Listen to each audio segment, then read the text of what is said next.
A couple of weeks ago, my mother approached me and asked me, Neha, are you interested in participating in a humorous speech contest? And I was about to say something along the lines of, absolutely not. But before I could even respond, she gave me the look.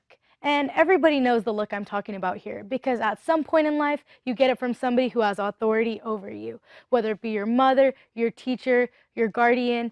And you know you're getting the look because your hands start to shake a little bit, your palms get a little sweaty, and you want to break eye contact so badly, but you just can't because you're trapped. And that's the way that I was that day.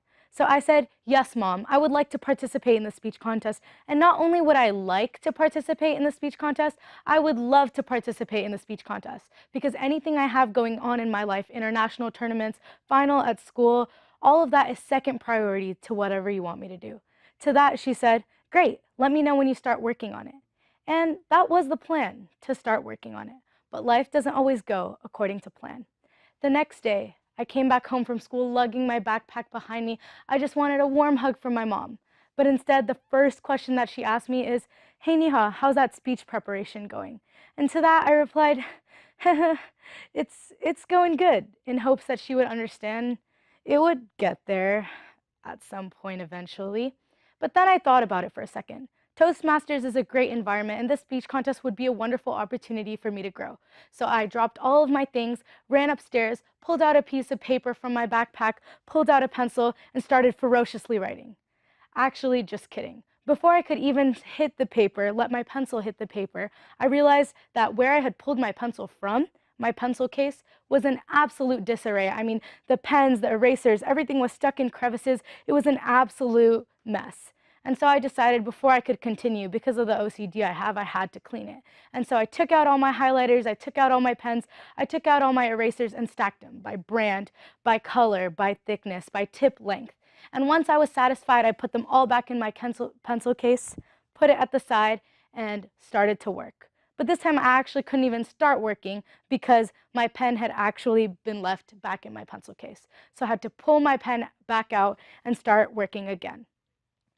This time, when I looked down at my paper, I realized that emptying out my pencil case had caused a bigger mess than I had expected it to. There were now pencil shavings all over my white desk, and I couldn't continue to work in this disgusting environment, so I had to go downstairs to go get myself a rag. So I was walking downstairs, but on my way downstairs, I met my dog, my new puppy, Nemo, and she is so cute. I mean, her big puppy eyes just looking at me, and her belly was facing up towards me, practically begging me to pet her. And so, of course, I had to do that for around 30 to 45 minutes, a reasonable amount of time. And then I continued on my way downstairs. But by the time I had gotten downstairs, I had completely forgotten why I was there in the first place. So I looked around, I was looking around, and that's when I saw it. A packet of ramen. That's what I needed. I was super hungry after all. And so I made myself my cup noodles, my ramen, my favorite ramen. And once I had eaten that, I went all the way back upstairs. I sat down and I knew what I had to do.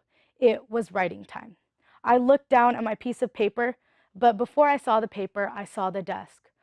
Oh my God, that's what I had forgotten, the rag. So I went all the way back downstairs to grab some Clorox, my rag, my cloth, all the cleaning supplies, and ran all the way back upstairs. I was cleaning, no more distractions. I was going to clean and I was going to start writing. I was going to clean, I was going to start writing. But then I got a call from my best friend Siri, and I promise you it is not the Siri from the iPhone. I do have real friends. My best friend Siri, she called me and she said, hey Neha, I have a problem. And I said, you know what, I actually can't talk right now. I've been super busy writing. She said, well, Neha, this is super important. I said, okay, what's your issue? She said, I have a problem with procrastination. I said, okay, I mean, I've been working all day, I've been super productive. Why not meet in 10 minutes and we can talk about it? And so 10 minutes later, we were at a restaurant, grabbing a bite to eat, discussing the problem. And that's when I realized procrastination is something that I had to deal with too. I mean, I looked back on the day that I had just passed, and I realized that the only thing I had successfully accomplished was eating that cup noodles. And so once we figured that out, we ordered our food. But our waitress had overheard our conversation, and she said, oh my God, I have a problem with procrastination too. I said, oh really? Go get me my sandwich. And her problem with procrastination ended it that day itself. My friend and I, we were talking and talking about procrastination because I just realized it was a problem for me. And she said, well, maybe you can try therapy. And then I made another discovery. Why do therapy pay a stranger to listen to my problems when I can have a bunch of strangers listen to my problems for free?